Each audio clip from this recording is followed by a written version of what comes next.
مکڑی کے جالے کو ناف میں رکھنے سے پیٹ کی چربی پگھلنا شروع ہو جاتی ہے۔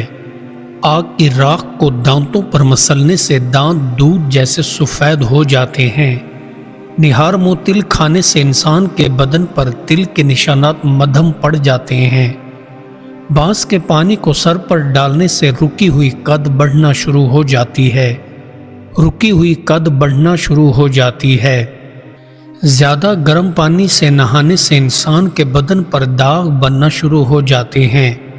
الٹا پیدل چلنے سے کان میں گیا ہوا پانی باہر نکل آتا ہے، کان کھل جاتا ہے۔ پاؤں کی ایڑیوں پر ادرک کا چھلکا مسلنے سے فالج کا مرض ختم ہونا شروع ہو جاتا ہے۔ انسان رات کو جلدی سو جائے تو دماغ کی نسیں طاقتور رہتی ہیں، دماغ تیز ہوتا ہے۔ روٹی کھا کر فوراً نہانے سے انسان کو فالج ہونے کا خطرہ 80% بڑھ جاتا ہے۔ گرم چائے کے اوپر پانی پینے سے انسان کا جگر کام کرنا چھوڑ دیتا ہے۔ روٹی کے اوپر سے پانی پی لینے سے زندگی کو آدھا ختم کرنے کے مترادف ہے۔ سردی دور کرنے کے لیے انسان تازہ دیسی انڈے کچے کھائے تو افاقہ ہوگا۔ غصہ زیادہ اور جلدی آتا ہے تو سیاہ انگور نہار منہ کھا لو، غصہ کبھی نہیں آئے گا۔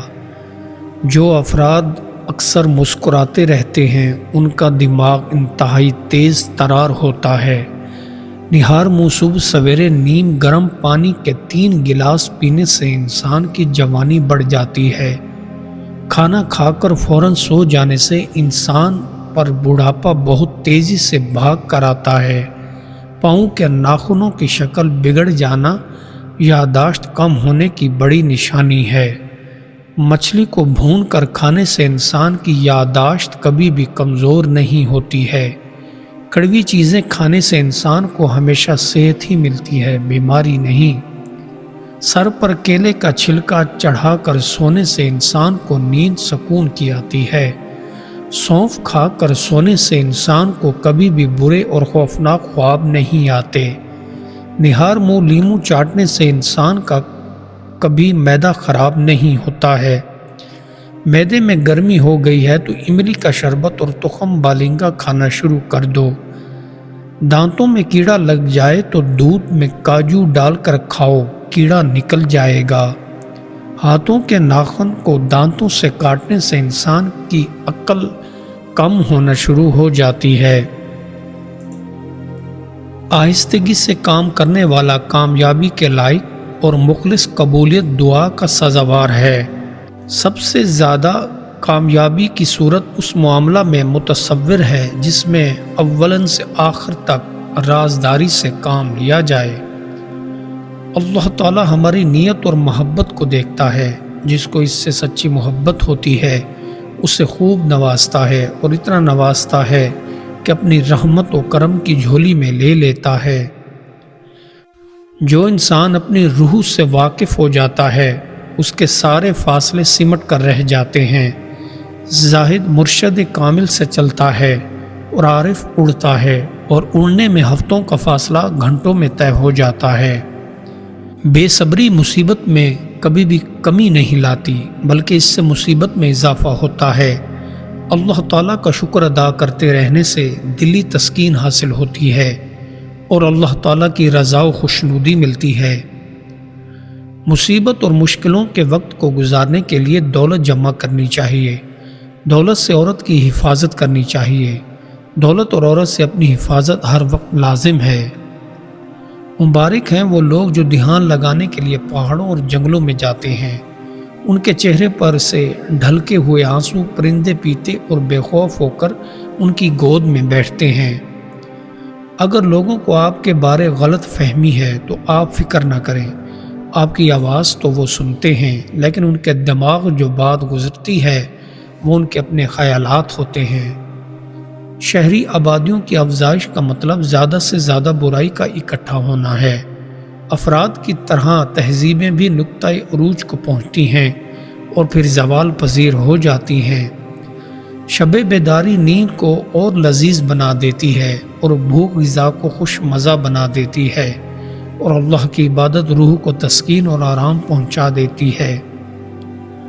دوست کے لیے دوست کی بھیجی ہوئی بلا اور مصیبت اچھی محسوس ہوتی ہے، اور جفا و وفا کے طریقے محبت میں مساوی ہوتے ہیں۔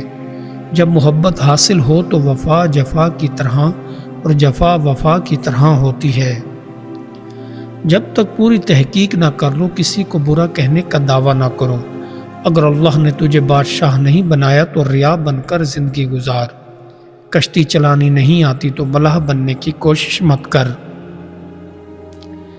اے اہل فنا کے تلوار مارنے والے، یاد رکھ تو اس کو اپنے بدن پر مار رہا ہے، کیونکہ اہل فنا اپنی ہستی سے مٹا ہوا ہے اور اپنی ہستی کا احساس نہ رکھنے کی وجہ سے صدمات کے احساس سے بے خوف ہے، بلکہ وہ ہمیشہ کے لیے اس بے خوفی کے مقام میں مقیم ہے۔ جو خام پھل خامی سے نہ نکلے وہ بحالت خامی خشک، کچا اور کھٹا اور ناپسند رہتا ہے۔ اسی طرح غافل و بد عقیدہ آدمی جو نہ خود اپنی اصلاح کرے نہ کسی مصلح و مرشد سے مستفیض ہو، وہ ہمیشہ اسی خطرناک حالت میں رہتا ہے۔ وہ بندہ سب سے بدبخت ہے جو دوسروں کو برائی سے تو روکے لیکن پس پردہ خود اس برائی کو کرتا رہے۔ بے شک وہ جاہل لوگوں میں شمار ہوا جو دوسروں پر عیب لگا کر خود کرتا ہے۔ اگر زندگی میں کبھی کوئی دکھ درد مل جائے تو اللہ کی رحمت سے کبھی بھی مایوس مت ہوں اور ہمیشہ لوگوں کی چال بازی سے ہوشیار رہے۔ تیز روی کی وجہ سے جب کوئی گدھا کیچڑ میں پھنس جاتا ہے، اٹھنے کے ارادے سے پے در پہ حرکت کرتا ہے، رہنے کے لیے جگہ کو ہموار نہیں کرتا، وہ جانتا ہے کہ وہ رہنے کی جگہ نہیں ہے۔ جو بندہ اللہ تعالیٰ کی نافرمانیوں پر دلیر ہوتا ہے، اس پر اللہ تعالیٰ کا طرح طرح کا عذاب نازل ہوتا ہے۔ عذاب و دوزخ کے سوا تمام مصائب خفیف اور کم ہیں، اس کے مقابل سب کے سب عافیت و آرام کی مانند ہیں۔ وہ اللہ کے ولی جو ابتدائی مرتبہ میں حال کو ظاہر کر دیتے ہیں، انہیں کامل مت سمجھو، بلکہ اصل اللہ کے ولی وہ ہیں جو تمام مراحل طے کرنے کے بعد بھی کسی راز کو افشا نہ کریں۔ سب لوگوں کے دماغوں میں اتنا ہی فرق ہوتا ہے جتنا سب لوگوں کے چہروں میں، جیسے سب لوگوں کے چہرے مختلف ہوتے ہیں، اسی طرح سب کی عقلیں اور دماغ بھی مختلف ہوتے ہیں۔ دنیا میں ایسے لوگ بھی ہیں جن کے قصر حیات کے بام و در شکستہ ہو چکے، لیکن اس کے باوجود ان کی خوبصورتی میں فرق نہیں آیا۔ وجہ صرف یہ کہ انہوں نے عمر کے ہر حصے میں اعتدال کو قائم رکھا تھا۔ جب قضا سر پر آ جاتی ہے تو عقل اور سمجھ کام کرنا چھوڑ دیتی ہے، اور خدا کے سوا قضا کو کوئی نہیں جانتا۔ اس لیے امام حضرت علی رضی اللہ تعالیٰ عنہ نے فرمایا، جب قضا آتی ہے تو آنکھیں اندھی ہو جاتی ہیں، جب قضا گزر جاتی ہے تو انسان شرمندگی میں اپنے آپ کو کاٹتا ہے۔ اپنے دل کو خود سے دور مت کرو، چاہے وہ کتنے ہی غموں میں لپٹا ہوا کیوں نہ ہو۔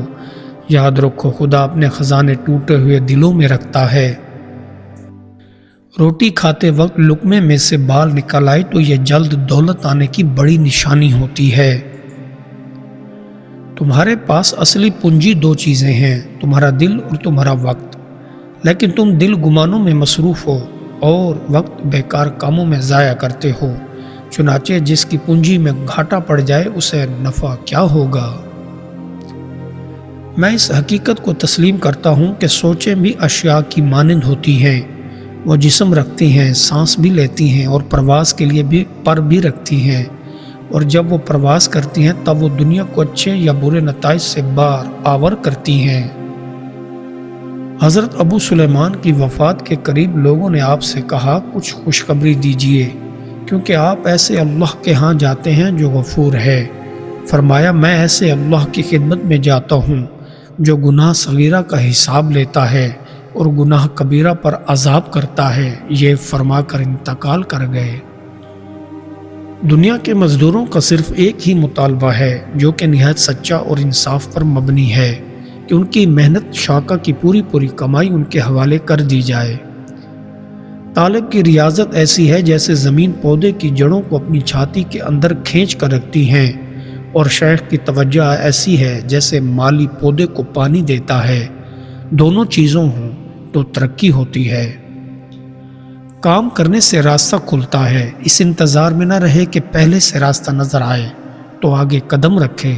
اس کی مثال ایسی ہے جیسے کہ بڑے راستے کے دو طرف درخت لگے، سیدھی جا رہی اگر کھڑے ہو کر دیکھو گے تو کچھ دور کے بعد درخت باہم ملے ہوئے نظر آئیں گے، لیکن جوں جوں آگے بڑھو گے راستہ کھلتا نظر آئے گا۔